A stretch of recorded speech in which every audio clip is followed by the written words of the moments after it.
14th one, write a program to insert or update into the tuple of elements at specified position. Okay. So at specified position, we have to enter a new element into the tuple. Okay. Insert or update. We have to do it. Okay. We'll see with an example. I have not done this one.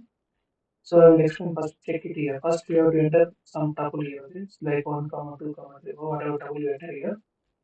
And next thing is we have to enter a new element. Which element you want to enter? Okay. This 8. Okay. So assume that you have entered a 8 element here. Okay. And remember, you have to convert it to list that one. Okay. List integer. Initially it takes initially string, and we are converting it to int, and then we are converting it to list here. Okay. List, and converting it to tuple again. So because if you want to add a new element to a tuple, you have to convert it to tuple here. Okay. You equal to tuple. Otherwise it gives error. Directly integer cannot add to the tuple. Okay. You have to convert it to the tuple that one element. Okay. And which position you want to enter here. Next thing. Okay. Just I am and I want to enter third position here. Okay. Simple. Then this is num1 is equal to num0 colon position minus 1. If you know the array slice method, simple this one. Okay. 0 my colon position here is 3. Assume it is 3 minus 1, 2 here. Okay. 0 colon 2. 0 colon 2 means it returns 1 comma 2 here. Okay. 3. But this one 0 colon 2 means it returns 1 comma 2 here. Okay. Next line num1 is equal to num1 means 0 comma 2 plus new. New one we have entered 8 no. So 1 comma 2 comma 8 it returns.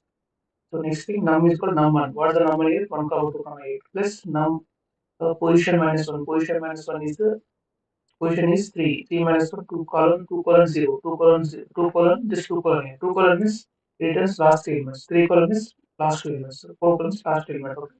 So 2 colon is returns 3 5 1 4 comma 5 and cash to 1 comma 2 comma 8. Okay. Simple. Check the output here. Enter tuple 1 comma 2 comma 3 comma 4 comma 5. Enter any new element here. I'm entering the 8. Enter new element at position 3. See 1 2 comma 3 comma 3 comma 4 comma 5. Okay. Same thing. We are inserting a element to a position in tuple. Same thing you can do for the updating also, but you have to just slightly change the position. That's simple. Okay. Just try it. Okay. Simple one. But if you want to practice the array slice method for this one. Okay. So this exercise we are practicing the array slice method. So if you know that, yes, simple this is one. Okay. Inserting and updating. Right. So if you practice this 14 exercise, okay, if you finish this practicing this 14 exercise, some more exercise has given tuple in tuple concept only. This 10 exercises. Solution is also given. Just try on your own. Okay, that's it.